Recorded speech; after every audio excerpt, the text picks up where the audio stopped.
waxaa muuqato dareenka xooggan ay muujinayaan dadka muslimiinta ah caalamka daafiisa ku wada nool weliba Soomaalida oo muujiyeen dareen aad u cajiib ah iyo israacsanaan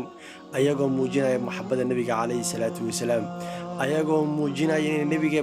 ka xumaadeen arinkii lagu sameeyay gaalka ku sameeyay ayagoo muujinaya dareenkooda qiirada leh ayagoo u soo bambanaan baxay qoraxda kuleelka ah si ay nabigeena calayhi salaatu wasalaam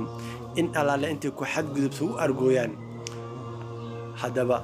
ma kula tahay gaalkan gaalku dhalay inuu arrinkan ku farxo carig galmaysaa mana ku farxaayo waayo muslimiinta quwadooda iyo awoodooda bannaanka ayay ula soo banbaxeen mana ka cabsanayna faransiiska iyo gaalku dhalay waynu argudaynaa waayo jeyshu Muhammad bada'a yahuud ciidankii nabi Muhammad uu soo laabtay